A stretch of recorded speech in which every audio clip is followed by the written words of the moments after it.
Sarah's hands trembled as she adjusted Emma's pink dress one final time in the courthouse hallway. The Delaware Superior Court building loomed before them like a fortress of judgment, its marble columns and heavy wooden doors intimidating even to experienced lawyers.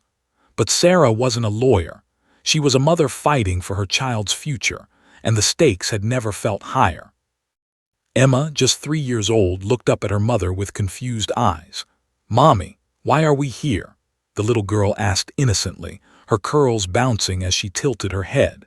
Sarah knelt down, running her fingers through Emma's hair, buying herself a moment to compose her emotions. How could she possibly explain to a 3-year-old that her father wanted to take her away?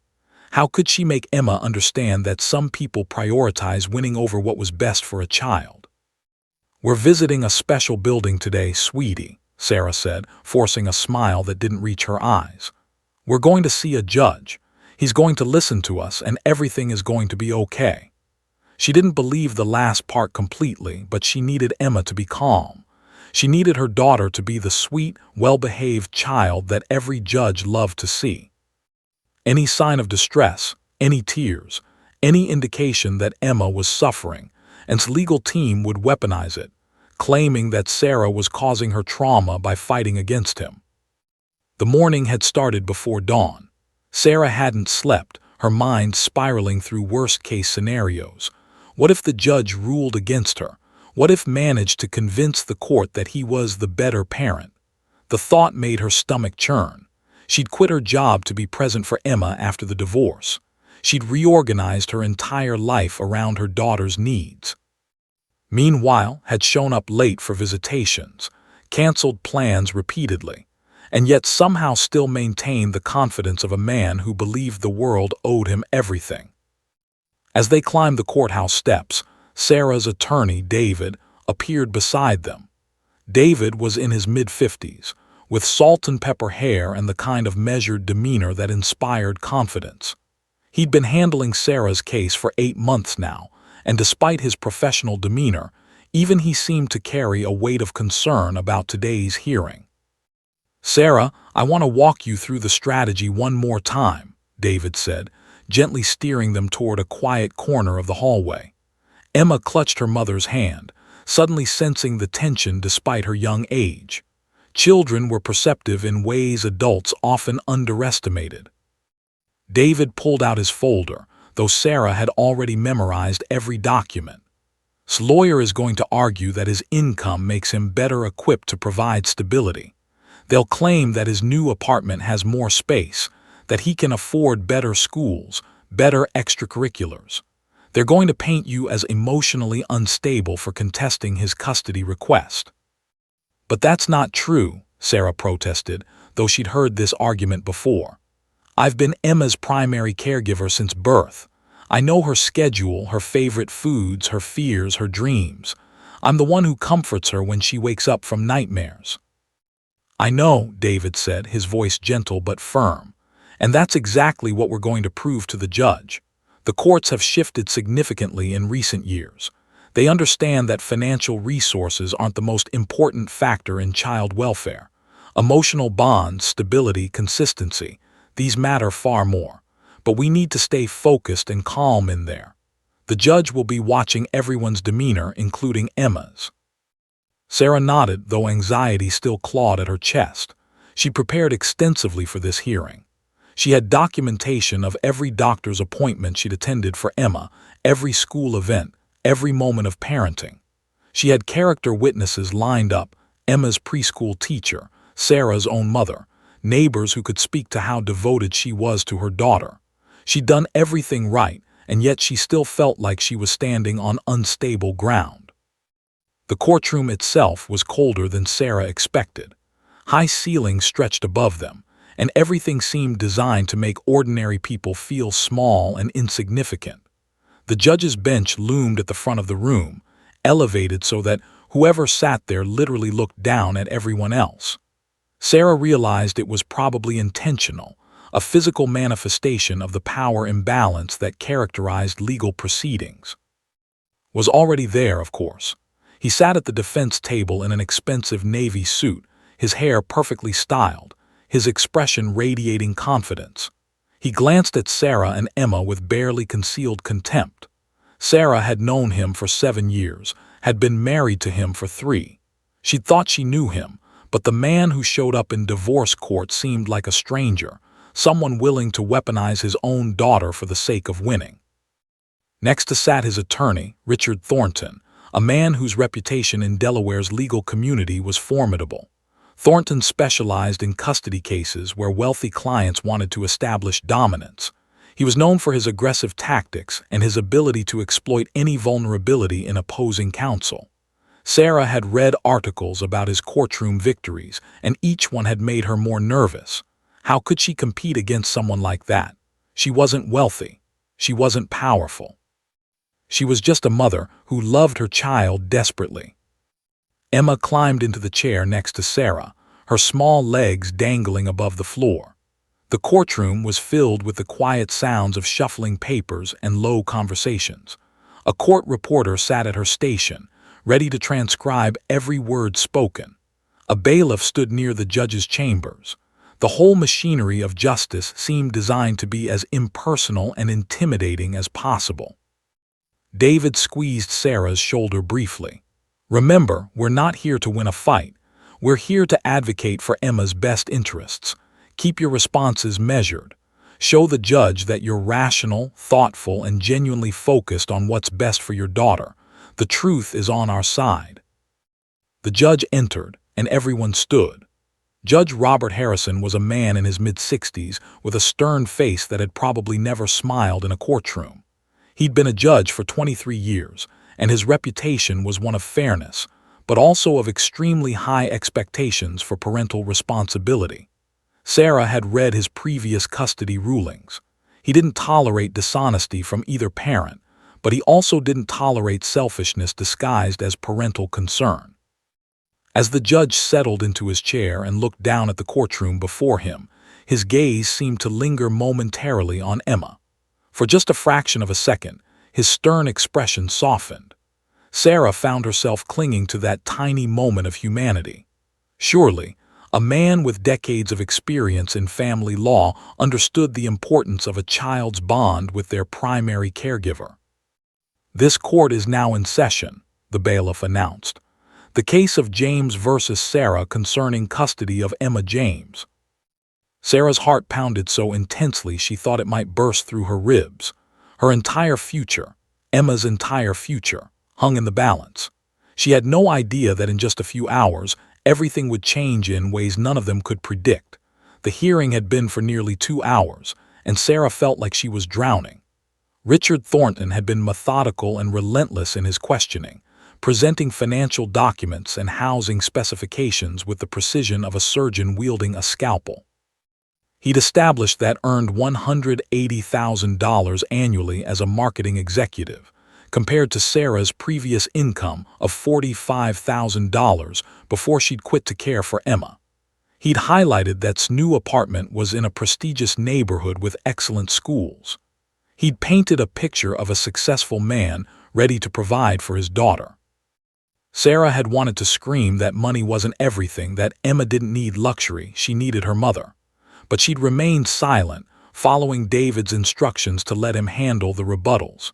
Still, she could see the judge's expression growing more contemplative with each statistic Thornton presented. Numbers were powerful. They seemed objective, verifiable, impossible to argue against. David had presented his own evidence about Sarah's consistent presence in Emma's life, but it felt somehow less tangible than financial statements. How could you quantify the value of a mother's love? How could you put a number on the countless nights Sarah had stayed awake with Emma when she was sick, or the hours spent reading bedtime stories, or the way Emma called for her mother first thing every morning? Emma sat beside Sarah, swinging her legs beneath the table, occasionally reaching up to pull on her mother's sleeve. The child didn't fully understand what was happening, and Sarah had deliberately kept the details vague. All Emma knew was that they were in a big building and that her daddy was here too, but they weren't having a nice time together like they usually did during supervised visits. The judge had been making notes throughout the testimony, his expression inscrutable. Judge Harrison was the kind of man whose face revealed nothing of his thoughts. Sarah had watched him for 2 hours, searching desperately for any sign of what he was thinking, but he remained a blank slate. It was torture. David was preparing for his next line of questioning when the courtroom doors suddenly opened. Everyone turned, startled by the interruption. Court was in session, and interruptions were unusual and typically unwelcome.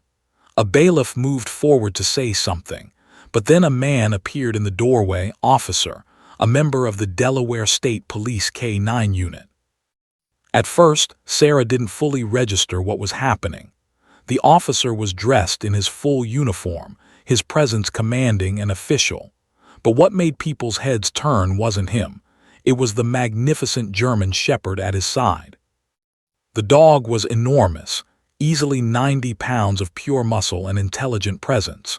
His coat was a perfect blend of black and tan, absolutely pristine, as though he'd been professionally groomed that very morning. His ears stood at perfect attention, his posture alert but disciplined.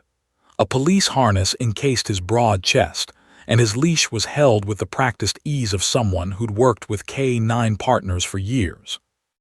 "Your Honor, my apologies for the interruption," officer said, his voice respectful but matter-of-fact. "We're conducting routine security sweeps of the courthouse today. It'll only take a few minutes to clear the building. Standard protocol. We shouldn't disrupt your proceedings too much." Judge Harrison nodded with evident irritation. "Fine, officer, make it quick."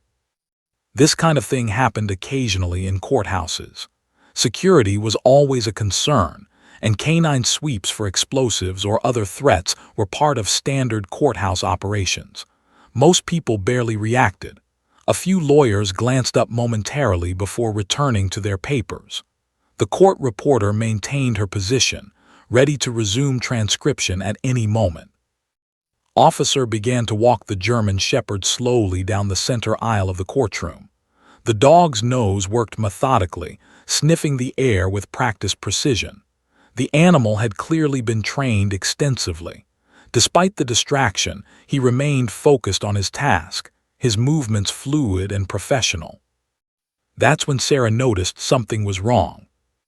Emma, who had been quiet and somewhat withdrawn throughout the long hearing, suddenly went completely rigid.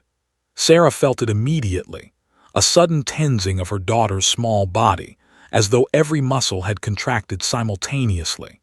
It was as though Emma had shifted from being present in the room to being somewhere else entirely, somewhere filled with fear and desperate recognition. "Emma," Sarah whispered, placing a hand on her daughter's arm. "Sweetheart, what's wrong?" But Emma wasn't responding.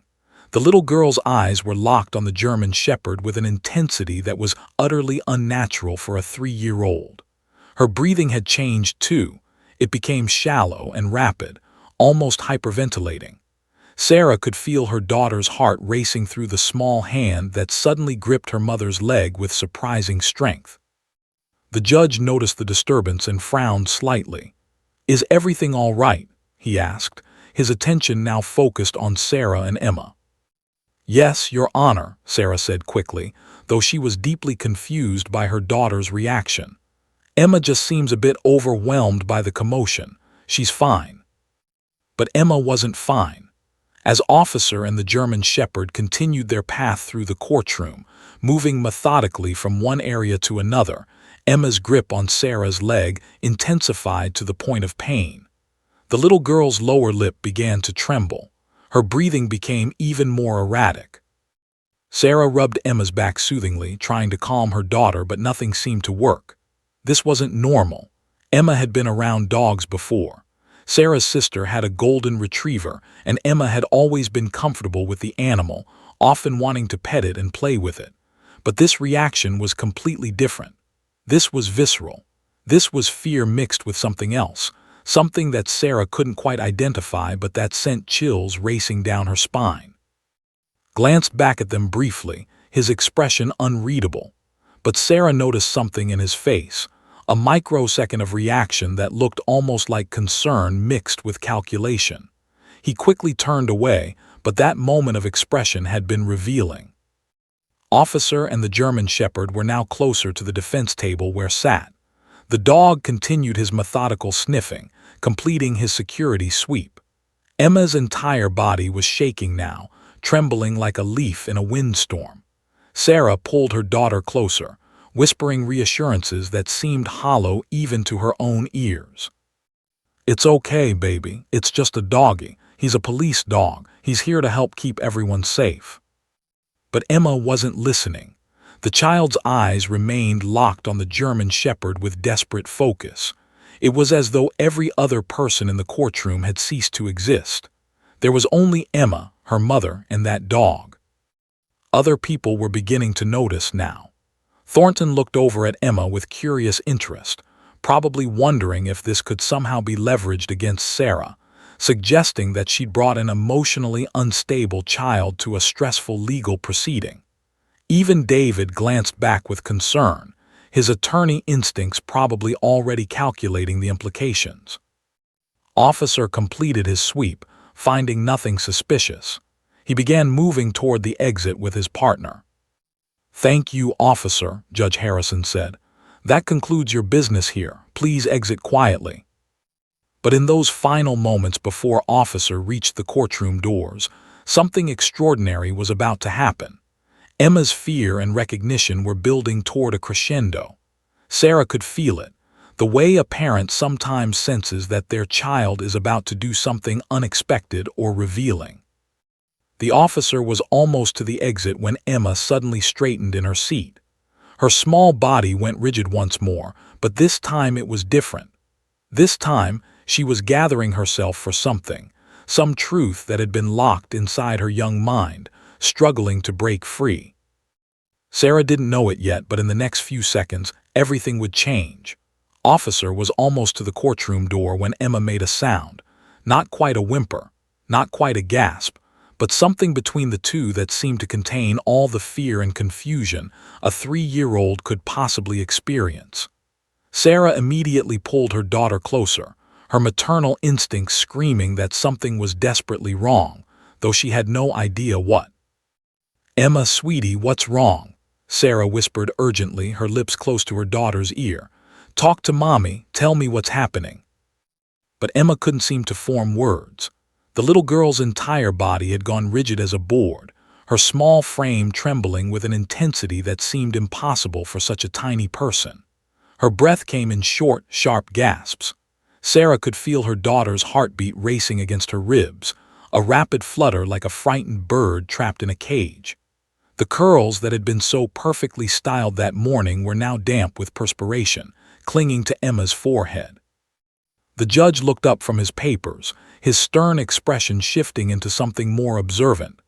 "Is the child all right?" he asked, his voice carrying the weight of judicial concern. When a judge asked about a child's welfare, people listened. "She's just anxious," Sarah said quickly, though she was anything but certain of that explanation. Her own anxiety was spiking dangerously. What was happening to Emma? Why was her daughter reacting to this particular dog with such obvious terror? Sarah's hands moved to Emma's shoulders, trying to turn her daughter to face her, trying to establish eye contact and gain some sense of what was frightening her so profoundly. But Emma resisted the movement, her body remaining twisted toward the departing officer and his canine partner. It was as though some invisible force was holding Emma's attention captive, refusing to release her. Officer had nearly reached the courtroom doors. The German Shepherd walked beside him with perfect discipline, the dog's leash slack, his training evident in every movement. To anyone else in the courtroom, this was simply an official performing a routine duty, a security sweep, nothing more, nothing less. But to Emma, this dog apparently represented something far more significant. Sarah's mind raced through possibilities, each one more troubling than the last. Had Emma been attacked by a dog somewhere? Was there some traumatic incident in her history that Sarah didn't know about? But no, Sarah had been Emma's primary caregiver since birth. She knew every significant event in her daughter's short life. There had been no dog attack. There had been no incident that would explain this level of terror. The only person who might know was Sarah's gaze snapped toward her ex-husband, and what she saw in his face made her blood run cold. Was watching Emma with an expression that could only be described as calculating. His jaw was tight, his eyes narrowed, and there was something in his posture, a subtle rigidity, that suggested he knew exactly why Emma was reacting this way. He knew, and he hadn't wanted Sarah to find out. That realization hit Sarah like a physical blow. Her ex-husband had some connection to this dog, some experience with this animal that had marked their daughter so profoundly that even the sight of it sent her into a state of panic and terror. The implications churned sickly in Sarah's stomach. "Emma, baby, I need you to breathe," Sarah said, her own voice becoming shaky. She was trying desperately to maintain composure, aware that the judge and everyone else in the courtroom were now watching them intently. This was not the composed, together mother that Sarah had been portraying throughout the hearing. This was a woman confronting something unexpected and deeply troubling about her own daughter's experience. Emma's fingers dug into Sarah's leg with surprising strength for such a small child. The pressure was almost painful, but Sarah didn't pull away. Instead, she held her daughter, trying to provide some anchor to safety, some reassurance that her mother was here and would protect her. The German Shepherd was now just feet from the courtroom doors. Officer's hand was reaching toward the door handle. In seconds, he and his dog would exit, and this moment would pass. But something was building inside Emma, some pressure that seemed to be mounting with each passing second, like pressure building behind a dam that was about to break. Other people in the courtroom were now openly staring at Emma and Sarah. The court reporter had paused, her hands hovering above her keyboard. Thornton, the attorney, was watching with keen interest, his mind probably already calculating how to use this display of Emma's anxiety against Sarah. An unstable child, he might argue. A child traumatized by her mother's contentious divorce proceedings. A child whose emotional needs might actually be better served by her father's more stable, wealthier household. Sarah understood the optics. She understood how everything she was experiencing in this moment could be twisted and weaponized against her, and yet she couldn't bring herself to care about the legal implications. Her daughter was suffering, and Sarah needed to understand why. Judge Harrison set down his pen and folded his hands on his bench, his complete attention now focused on the scene unfolding at the plaintiff's table. This was no longer a typical custody hearing.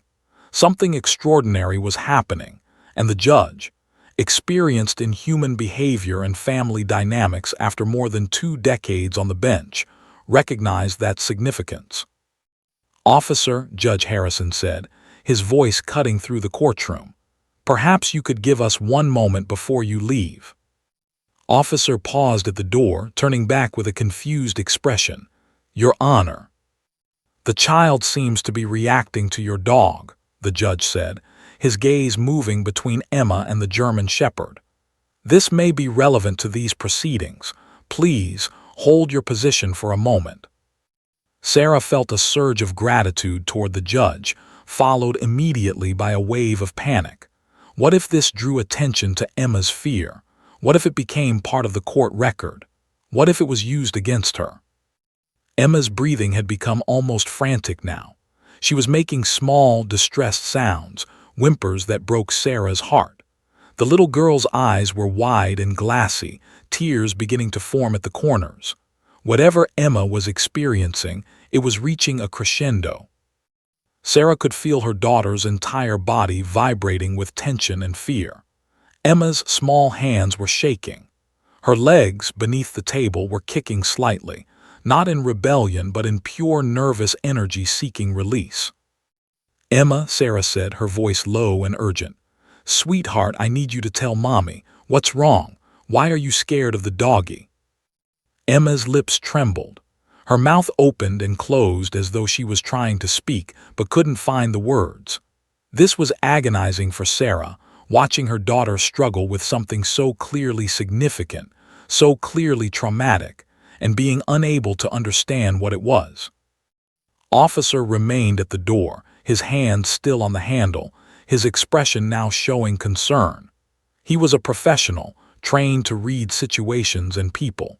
He could clearly sense that something significant was happening, though he had no idea what it was. The German shepherd, sensing the emotional disturbance, shifted slightly. The dog's ears perked up, his head turning slightly toward Emma. It was a responsive, intelligent movement, the behavior of an animal trained to react to human emotion. And that movement, subtle as it was, seemed to be the final push that Emma needed. Sarah felt her daughter's entire body go completely rigid one final time. Emma's small mouth opened wide, her face contorting with the effort of whatever she was about to do. This was it. This moment was pivotal. Sarah could feel it with every fiber of her being. Everything was about to change, and there was absolutely nothing she could do to stop it. Every muscle in Emma's body seemed to gather itself for what was coming. Sarah could feel the tension in her daughter's small frame, the way her breathing had become sharp and controlled, as though Emma was bracing herself to do something that required tremendous courage.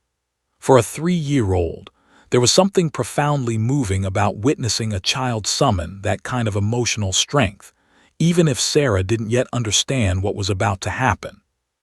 The courtroom had fallen into a suspended state of silence. The court reporter's hands remained poised above her keyboard, waiting. Judge Harrison had leaned back slightly in his chair, his stern gaze fixed on Emma with an intensity that suggested he, too, sensed that something momentous was about to transpire. The bailiff had stepped closer, instinctively positioned to respond to whatever might occur. Even the air in the room seemed to have stilled, as though the entire courtroom was holding its collective breath. Emma's small arm began to rise, slowly at first, then with more determination. Her tiny finger extended, trembling visibly, pointing directly at the German shepherd standing near the courtroom doors. All of Emma's fear, all of her confusion, all of her emotional turmoil seemed to crystallize into this single gesture. The child's body was shaking so violently that Sarah worried Emma might collapse from the intensity of whatever she was experiencing. Sarah watched her daughter's face, searching for any indication of what her child was about to say. Emma's eyes were wide, tears now streaming down her small cheeks in rivulets. Her lower lip quivered with the effort of controlling her emotions. The curls framed her face in an almost halo-like effect, making her look simultaneously angelic and distressed, a small child carrying a burden far too heavy for such young shoulders. "Emma, sweetheart," Sarah whispered, her own eyes filling with tears. "It's okay, tell Mommy, you can tell me anything." Emma's mouth opened.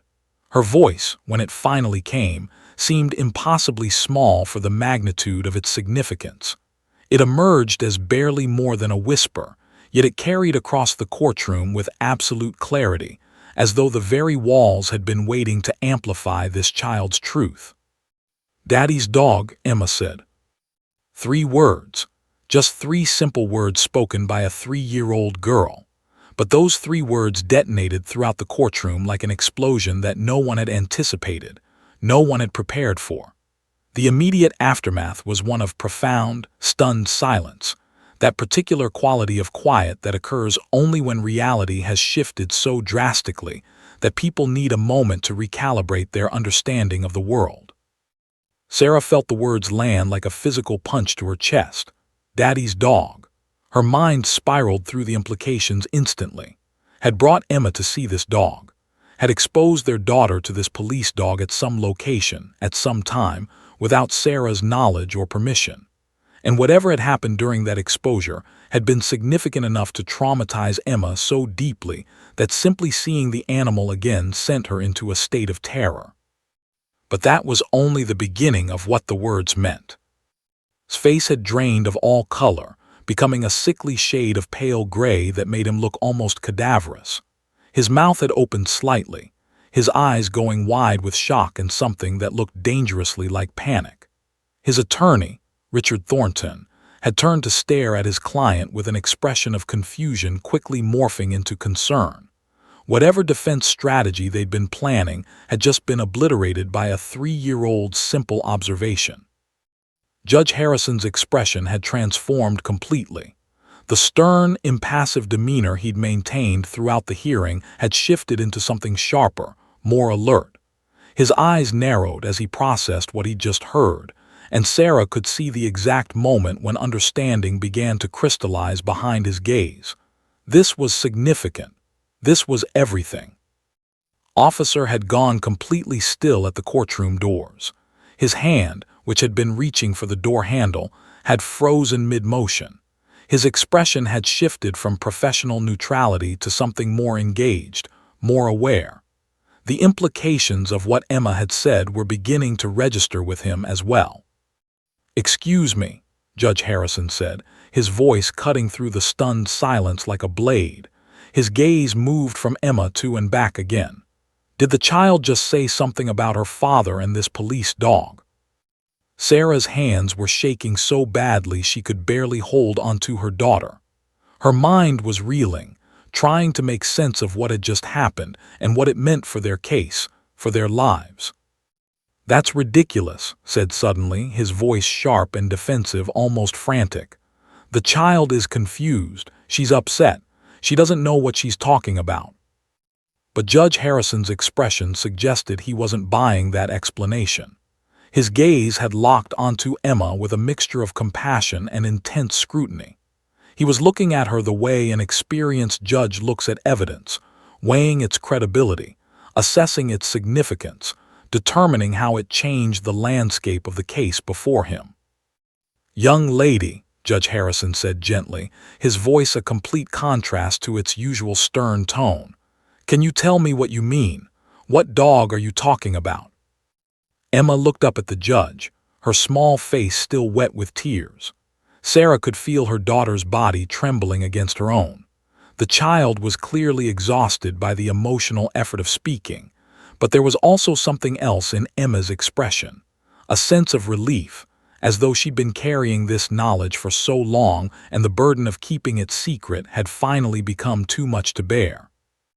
"Daddy's doggy," Emma repeated, pointing again at Officer and the German Shepherd.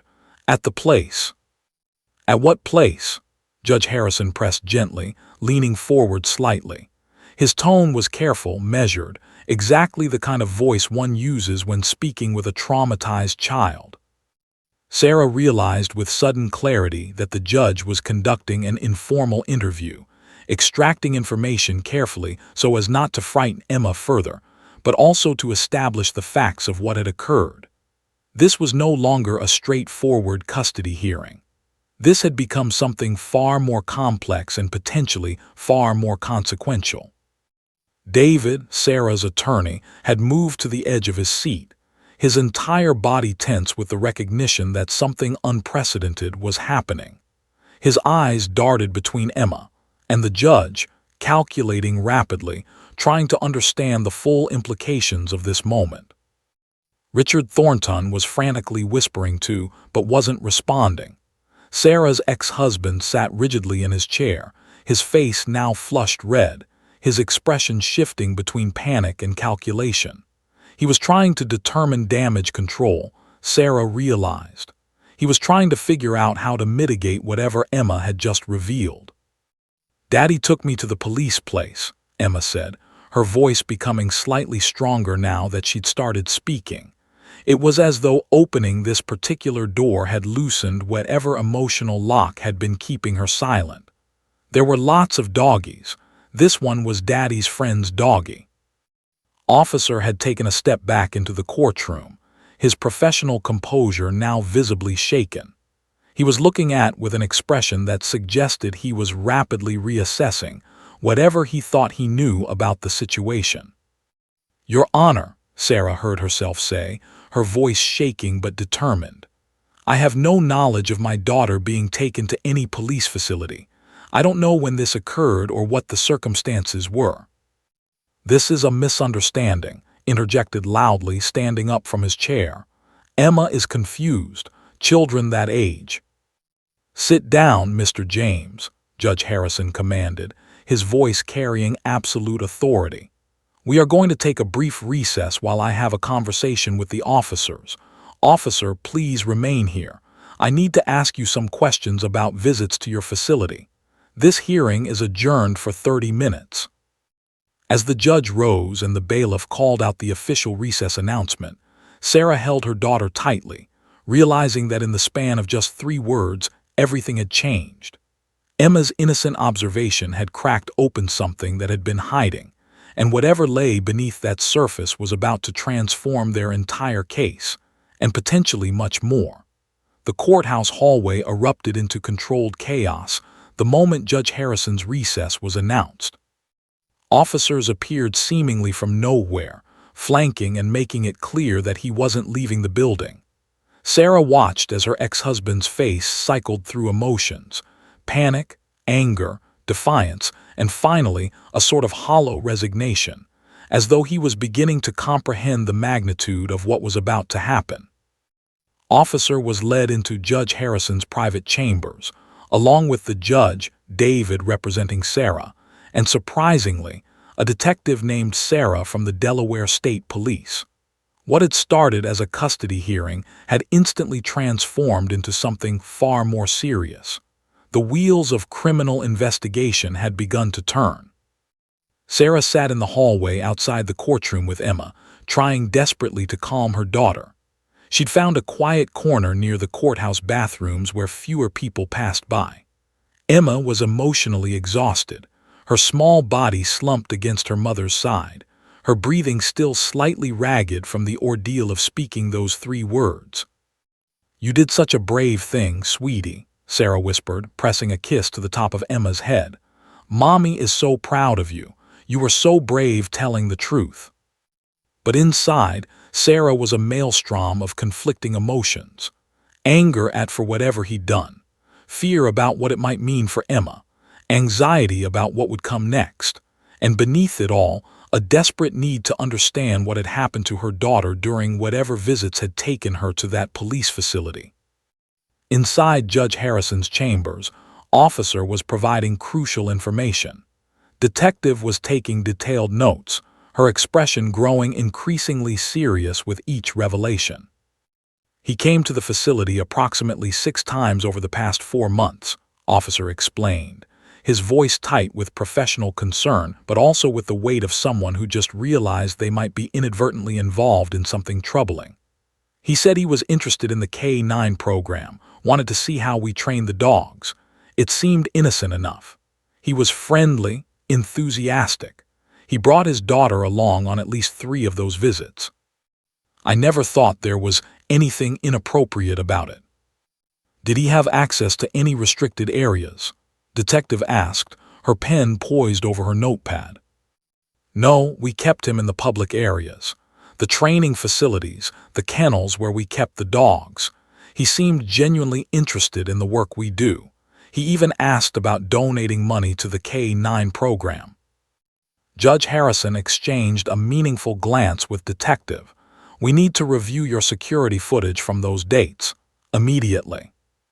What unfolded over the next hour was a cascade of revelations that would ultimately reshape the entire trajectory of the case. Detective made several phone calls, and within 30 minutes, officers were pulling security footage from the police facility. They reviewed it methodically, watching movements during his visits. What they discovered made everyone in Judge Harrison's chambers go very still. Hadn't simply been visiting the facility with innocent intentions. The footage showed him conducting what appeared to be surveillance, photographing specific areas of the building, noting security procedures, observing shift changes and patrol patterns. He'd been methodical, careful, never obvious, but unmistakably purposeful in his observations. "This doesn't look like a man interested in donating to a police program," Detective said grimly, her jaw tightening as she watched the footage. "This looks like reconnaissance." "Reconnaissance for what?" Judge Harrison asked, though his tone suggested he was already forming theories. "That's what we need to find out," Detective replied. "But I'm going to want to expand this investigation significantly. If he's been lying about his whereabouts and fabricating reasons to visit a police facility, we need to know what he actually intended to do." Back in the hallway, Sarah was approached by David. who emerged from Judge Harrison's chambers looking grave, but also energized in the way attorneys looked when they just uncovered evidence that completely transformed their case. "Sarah, don't say anything to anyone yet," David said quietly, sitting beside her on the courthouse bench. Emma had fallen asleep against her mother's shoulder, exhausted by her emotional ordeal. "But things are moving very quickly. Detective is investigating visits to the police facility. They've found some concerning behavior on the security footage." "What kind of behavior?" Sarah asked, her stomach churning with fresh anxiety. "I can't discuss the details yet," David said, "but what I can tell you is that the judge is already reconsidering the entire context of this custody hearing. Emma's statement has opened up a much larger investigation. Its credibility is being shattered as we speak." Over the next several hours, while Sarah waited with Emma in a private courthouse consultation room provided by Judge Harrison's clerk, the investigation expanded exponentially. Detective contacted the prosecutor's office. Warrants were being prepared. Officers were being dispatched to his apartment and workplace. What emerged was a shocking tapestry of lies and potential criminal activity. His testimony about his whereabouts on specific dates was being cross-referenced with his actual location data from his cell phone. Discrepancies appeared immediately. He'd claimed to be at work on dates when his phone records showed he was nowhere near his office. He'd stated he was at home on evenings when his cell data placed him in entirely different locations. The police facility visits weren't isolated incidents. They were part of a pattern, had apparently been conducting surveillance and gathering information about police procedures and facility layouts, information that could potentially be used for purposes that nobody wanted to contemplate. Detective brought in additional detectives to investigate whether had any connections to criminal enterprises, whether he'd been gathering information for someone else, whether there were other criminal activities involved. The investigation that had begun with a simple observation about a police dog had expanded to include potential charges of surveillance, perjury, and possibly much worse. By late afternoon, Judge Harrison had made his decision. He called both parties back into the courtroom for an emergency hearing, was present, now looking distinctly less confident. His attorney had been making frantic phone calls, clearly aware that his client's situation had deteriorated catastrophically. "I am suspending this custody hearing," Judge Harrison announced, his voice carrying the weight of judicial authority. "Not because I've made a determination about custody, but because there are now ongoing criminal investigations that are directly relevant to this case. The credibility of one of the parties is in serious question. The safety and welfare of the child must be the paramount concern." The judge turned to look directly at Mr. James. "You are to have no unsupervised contact with your daughter pending the outcome of the police investigation.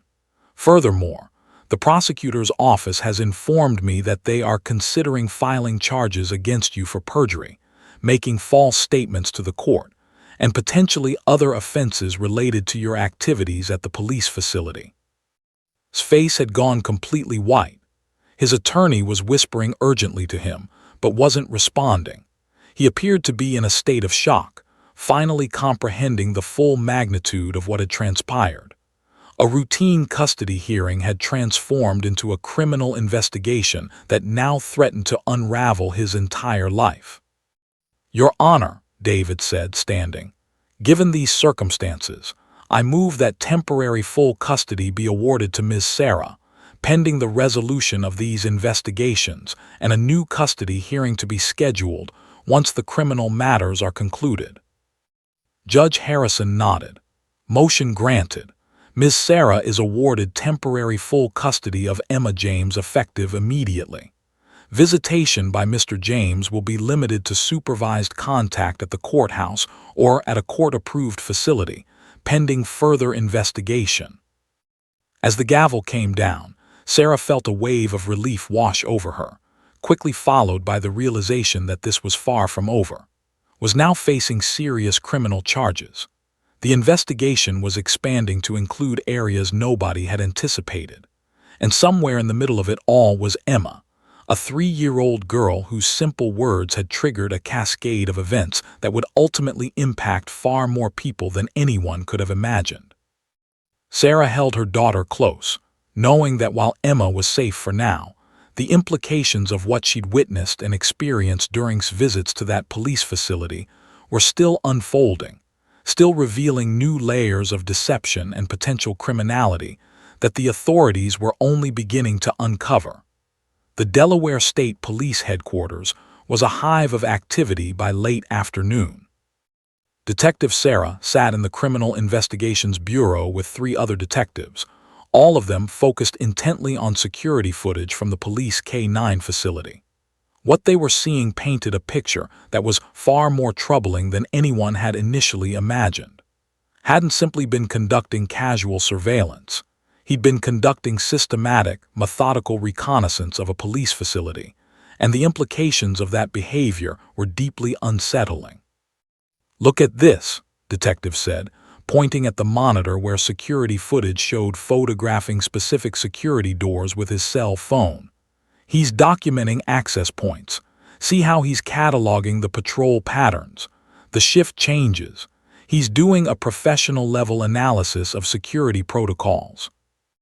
"Who is he working for?" one of the other detectives asked. "This kind of surveillance isn't something a typical custody dispute involves." "That's what we need to find out," replied. "We're running background checks on everyone he's been in contact with over the past year. Financial records are being subpoenaed. Phone records are under review. Whatever he's involved in, it's bigger than we initially thought." Back at the courthouse, Sarah and Emma were being escorted to a private office where a representative from the Delaware Department of Health and Social Services was waiting. Her name was Jennifer, a social worker with 15 years of experience working with traumatized children. She had kind eyes but a no-nonsense demeanor that made it immediately clear she took her job, protecting children, with utmost seriousness. "Miss Sarah," Jennifer said gently, "I need to conduct an interview with Emma regarding her experiences during the visits to the police facility. This is routine in cases where we need to establish whether a child has experienced any abuse or neglect. I know this is difficult, but it's necessary." Sarah's stomach twisted. Abuse. The word hung in the air like a toxic cloud. She hadn't let herself think that far, hadn't allowed that possibility to fully crystallize in her mind. But of course that was what they were investigating. Children didn't have visceral fear reactions to police dogs without a reason. Something had happened to Emma during those visits. Something significant enough that the child had locked it away, unable to articulate it until the sight of the dog again had forced the truth to the surface. "What will you need from me?" Sarah asked, her voice barely steady. "I'll need to speak with Emma privately," Jennifer said, "but I'd like you to remain in the room. I won't ask her anything inappropriate or leading. I'm simply trying to establish a timeline and understand what she experienced. Is that acceptable?" Sarah nodded, pulling Emma closer. Her daughter had woken during the recess but remained quiet and clingy, clearly aware on some level that something significant was happening, even if she didn't fully understand it. Jennifer crouched down to Emma's level, her movements slow and gentle. She had a small notebook and several colored pencils. "Emma, sweetheart, my name is Jennifer. I'm here because I care about you, and I want to make sure you're safe and okay. Is that all right?" Emma nodded slowly, glancing up at her mother for reassurance. "I want to ask you some questions about the doggy place your daddy took you to. Can you tell me what you remember about that place?" "It was big," Emma said quietly. "Lots of doggies." "That's good," Jennifer said encouragingly. "Were there other people there besides your daddy?" "Yes," Emma said, "people in uniforms." "Did your daddy do anything at the doggy place?" Emma became very still. Her hand reached up to find her mother's, gripping it tightly. There was clearly something else, something that Emma was struggling to articulate. "Did Daddy take pictures?" Jennifer asked gently. using a simple language that a 3-year-old could understand. Emma nodded. Did he take pictures of the doggies or of other things? Emma's lower lip began to tremble. Doors. Daddy took pictures of doors and people and where the doggies sleep. Sarah felt her heart rate accelerate. Had been photographing facility infrastructure, security features, and operational details. But more concerning was the question of what he intended to do with that information. Did Daddy ever leave you alone with anyone? Jennifer asked carefully. No, Emma said. Daddy always with me. Did anyone ever touch you in a way that made you uncomfortable? Emma shook her head firmly. No, Daddy said don't tell Mommy about the place. Daddy said it was a secret, a surprise for Mommy. Sarah felt tears beginning to stream down her face. Had explicitly instructed their daughter to keep the visit secret.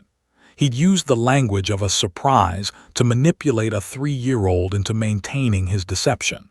The violation of Emma's innocence, the exploitation of her trust, it made Sarah's blood boil with a fury she'd never experienced before.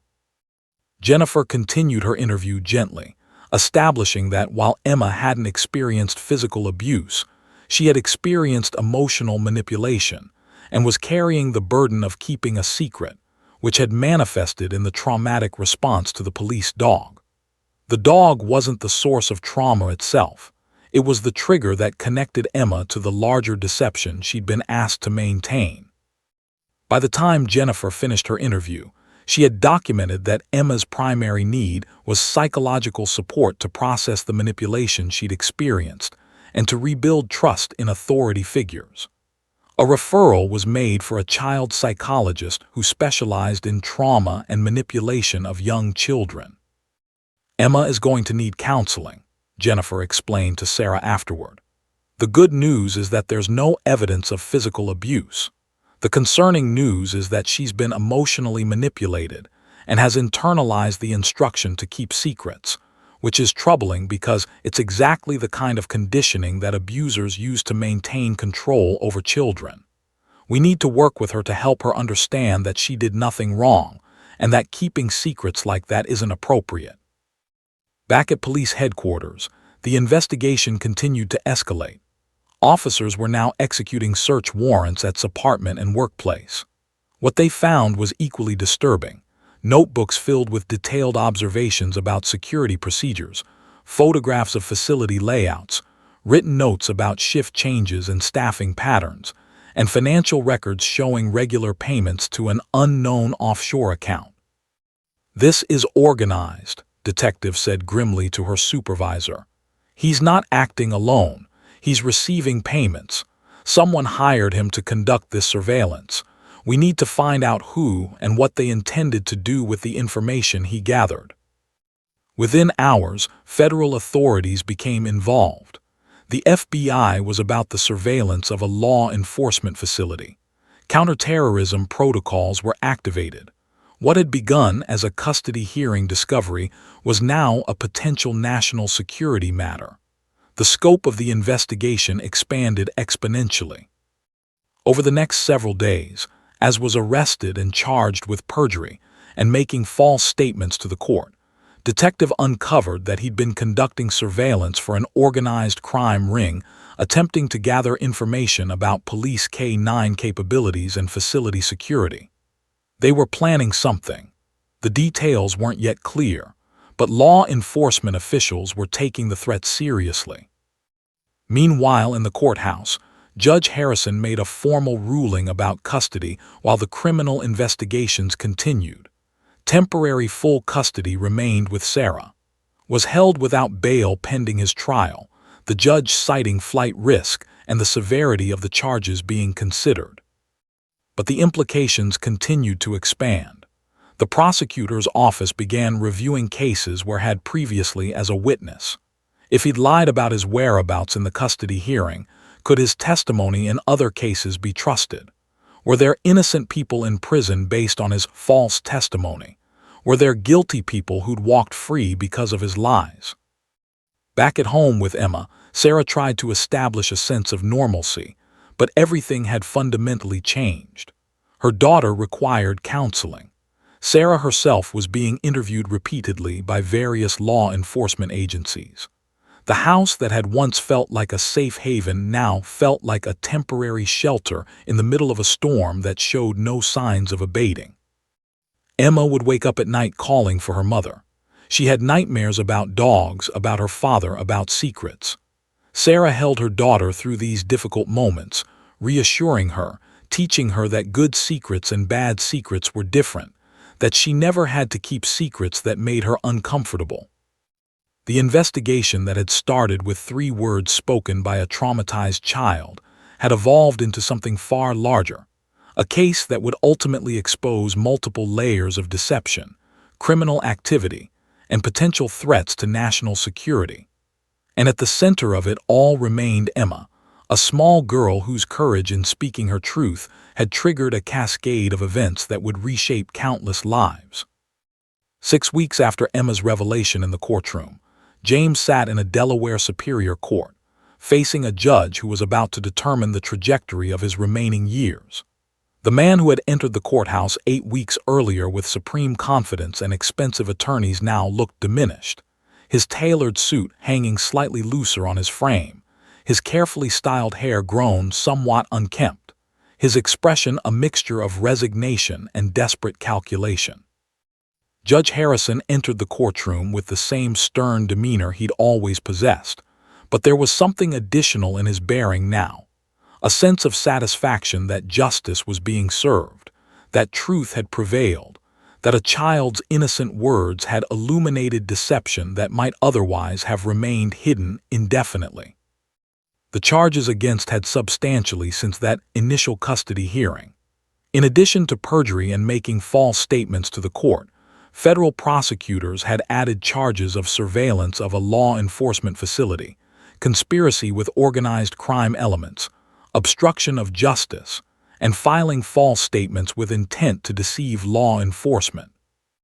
The evidence had been overwhelming. The security footage from the police facility, the photographs found in his apartment, the financial records showing payments from unknown sources, the notebooks documenting security procedures. But perhaps most damaging were the testimonies that had emerged during the investigation phase. Officer Martinez, the K-9 handler, about suspicious behavior during the facility visits. Detective presented the security footage frame by frame, demonstrating methodical documentation of security vulnerabilities. Financial forensics experts traced the payments had received to an organized crime organization with suspected ties to multiple felonies. "Mr. James," Judge Harrison began, his voice carrying the full weight of judicial authority, "you have been found guilty on 9 counts of serious crimes. Before I issue sentencing, do you have anything to say on your behalf?" The attorney, who had changed twice since the initial custody hearing when it became clear the situation was catastrophic, leaned over and whispered something to his client, shook his head slightly, then stood slowly. His voice, when he spoke, was barely audible. "I made mistakes," said flatly. "I'm sorry." There was no remorse in his tone, no genuine contrition, just words spoken because protocol required them. Judge Harrison's expression didn't change, but Sarah, sitting in the gallery with Emma held safely in her lap, felt a surge of validation. The judge wasn't buying the false contrition either. This was a man who had manipulated everyone around him, including the judicial system itself, and he would face consequences for that manipulation. "Your apology is noted but insufficient," Judge Harrison said coldly. "You didn't simply make mistakes. You deliberately lied under oath. You manipulated your own child to maintain your deception. You placed that child in situations that caused her psychological trauma. And you did all of this while working with criminal elements to conduct surveillance of a law enforcement facility for purposes that we can only assume were nefarious." The judge paused, letting the weight of those words settle over the courtroom. "The child in question, your daughter Emma, has demonstrated more integrity and honesty than you have shown at any point during these proceedings. A 3-year-old girl spoke a truth that you spent considerable effort trying to hide, And that truth has unraveled not just your custody case, but a larger criminal conspiracy. I want to be absolutely clear that your daughter's courage in speaking her truth is what brought justice to this situation. Sarah felt tears streaming down her face. She squeezed Emma gently, whispering, "That's about you, baby. That's the judge saying you're brave." "Therefore," Judge Harrison continued, "I am sentencing you to 15 years in federal prison, with an additional 10 years of supervised probation upon release. You will pay full restitution to the court for the cost of this investigation. Additionally, I am officially terminating your parental rights and awarding permanent full custody to Ms. Sarah. You will have no contact with your daughter, direct or indirect, for a period of 15 years. The words fell like anvils. 15 years. The termination of parental rights. No contact with Emma for 15 years. When was released, Emma would be 18 years old. He would have missed her entire childhood, her formative years, every significant moment of her development. His face crumpled slightly, but he said nothing. His attorney placed a hand on his shoulder, but even he seemed to acknowledge that there was nothing to be done here. The case had been comprehensively lost. But the legal repercussions extended far beyond sentencing. Over the following months, the prosecutor's office conducted an extensive review of every case where had as a witness or provided information to law enforcement. 17 cases were identified where his credibility was now in serious question. 3 defendants who had been convicted on cases involving testimony were granted new trials. 2 others were released on appeal bonds pending reversal of their convictions. The case became a landmark example in legal circles, a demonstration of how a single person's dishonesty could contaminate multiple legal proceedings, and how crucial it was for the justice system to verify the credibility of witnesses and parties involved in legal matters. Detective was interviewed extensively by legal reform advocates and law enforcement training programs. Her discovery of surveillance activities became the subject of a case study taught in investigative training courses across the country. The K-9 facility, where Officer Martinez worked, implemented additional security protocols based on the vulnerabilities that had documented. The organized crime investigation that had been triggered by connections led to the arrest and prosecution of 15 additional individuals involved in various criminal enterprises. The surveillance information had gathered was recovered and used to identify security weaknesses that needed to be addressed. In a strange twist, criminal activity inadvertently strengthened law enforcement capabilities and led to the arrest of numerous people who might otherwise have continued their criminal activities undetected. In the courtroom, after was led away to begin his sentence, Judge Harrison called Sarah and Emma forward. The gesture was unusual. Judges typically maintained formal distance from parties after a case concluded, but Judge Harrison made an exception. "Ms. Sarah," the judge said formally, "I want to acknowledge your advocacy for your daughter. You fought for her safety and welfare when you could have simply accepted the other party's superior financial resources. More importantly, you created an environment where your daughter felt safe enough to speak her truth, even when speaking it was frightening and confusing for a small child." He turned to Emma. "And you, young lady, demonstrated a courage that many adults never achieve. You spoke what was true, even though it was scary. Even though you didn't fully understand what you were saying or why. Your bravery protected yourself and potentially prevented harm to many others. I want you to know that what you did was important. What you did was right." Emma, not fully comprehending the significance of the judge's words, but sensing the approval and warmth in his tone, smiled shyly and leaned against her mother. "The custody matter is now officially concluded," Judge Harrison declared. "Full permanent custody is awarded to Ms. Sarah. Emma James is safe, and her future is secure under her mother's care. This court is adjourned." As Sarah left the courtroom holding Emma's hand, she felt a weight lifting from her shoulders that she hadn't fully acknowledged until it was gone.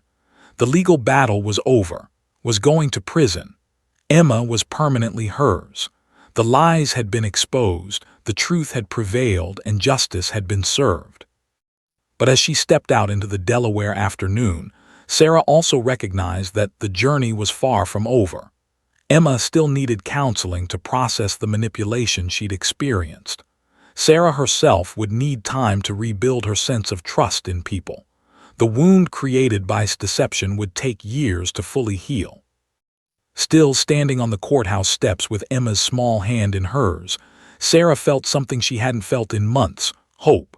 Real, solid, grounded hope that the future could be different. That truth had won.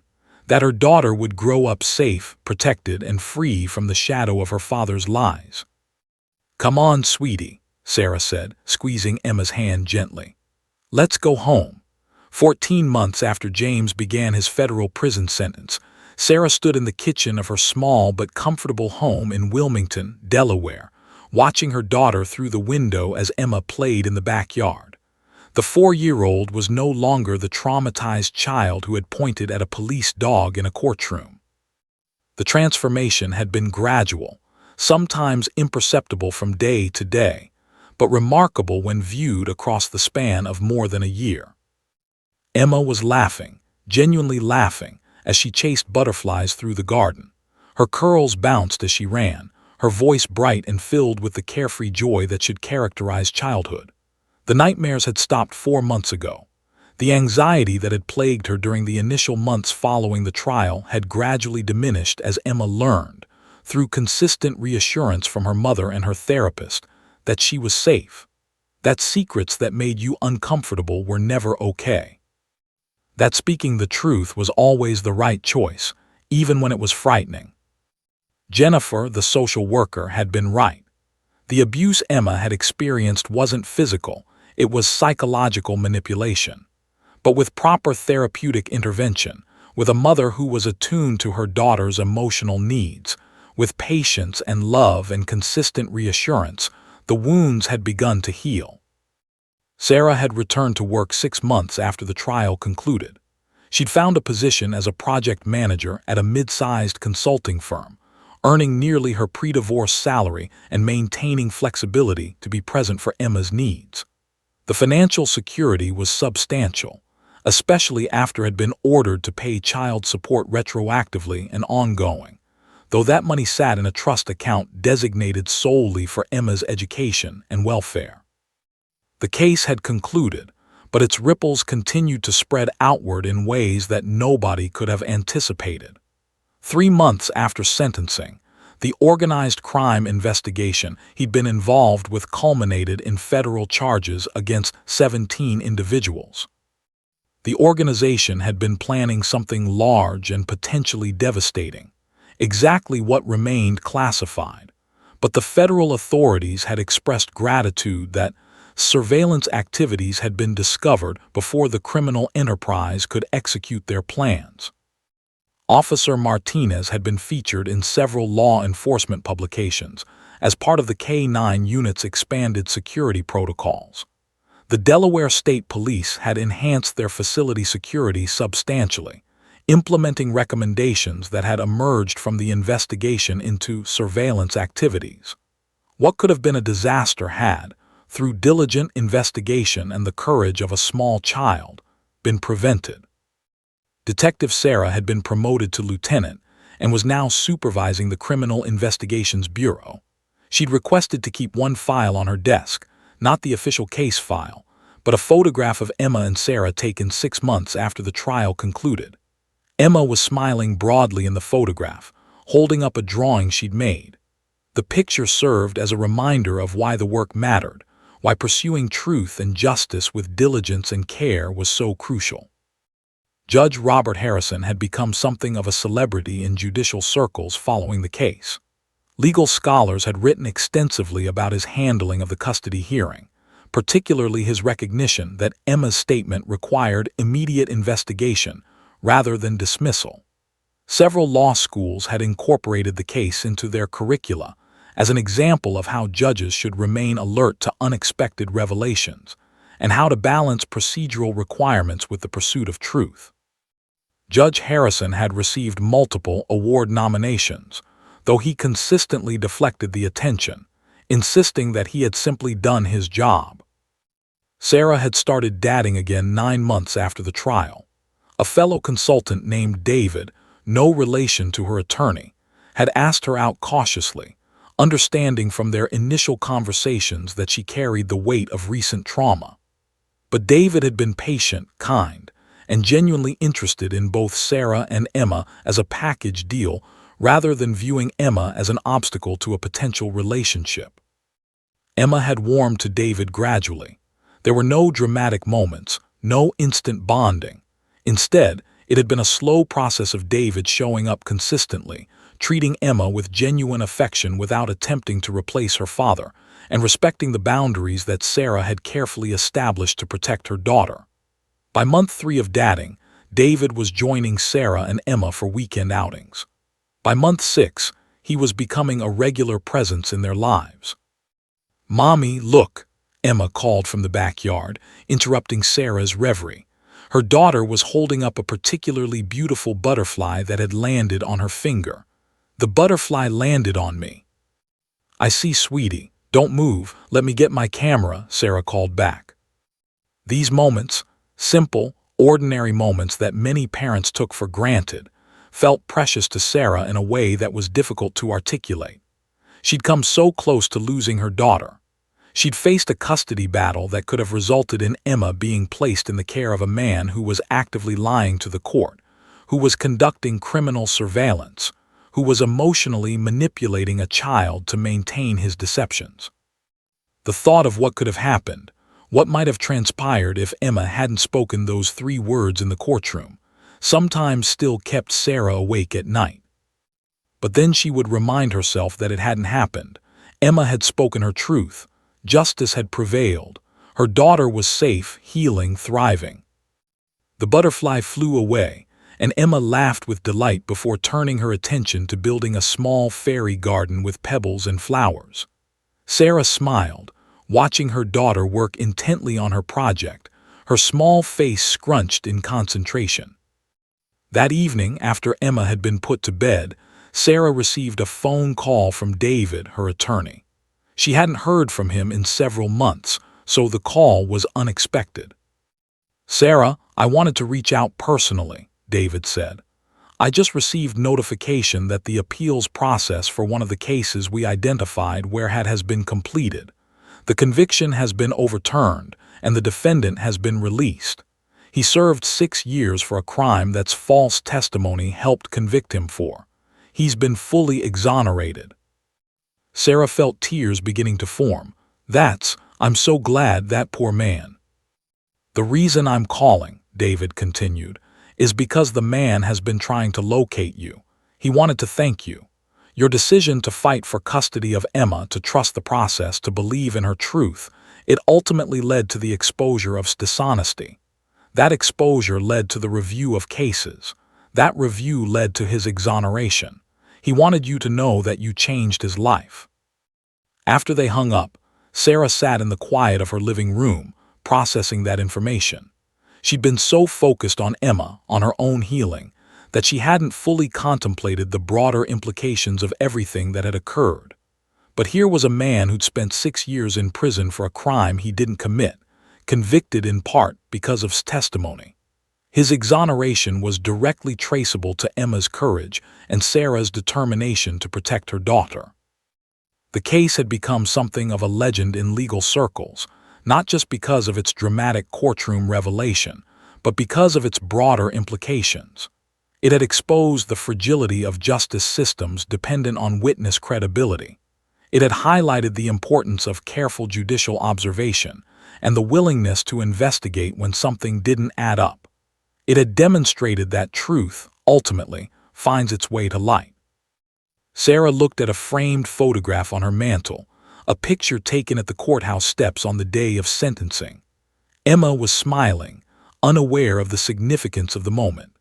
Sarah was standing beside her daughter, her arm around Emma's shoulders, her expression showing the relief and determination of a mother who had fought for her child and won. Below that photograph was another image that had been taken 6 months later at Emma's 4th birthday party. Emma was surrounded by friends from her preschool, her face radiant with joy. David was in the photograph too, standing in the background, smiling at Emma as she blew out her candles. Life had continued. Healing had occurred. The future had become brighter. As Sarah looked at those photographs, she reflected on the extraordinary journey that had begun with 3 words spoken by a frightened 3-year-old girl in a Delaware courtroom. Those words had changed everything. For Emma, for Sarah, for the man wrongfully convicted, for countless others touched by the ripples of truth that had spread outward from that single moment. Emma would grow up without knowing her father. She would grow up with the support of her mother, with therapeutic help to process what had happened to her, with the knowledge that speaking truth mattered and that her voice had power. She would grow up safe, protected, and loved. Sarah turned off the living room light and headed upstairs to check on her daughter one final time before bed. Emma was sleeping peacefully, her face serene, her breathing steady and calm. Sarah pressed a gentle kiss to her daughter's forehead, silently thanking the universe for the courage that Emma had summoned on that extraordinary day in court. The storm had passed, the truth had prevailed, justice had been served, and in the quiet of the evening and the safety of her home, Sarah felt genuinely at peace for the first time in years. The girl who had pointed at a police dog and spoken 2 words had done more than expose lies. She had changed the trajectory of multiple lives.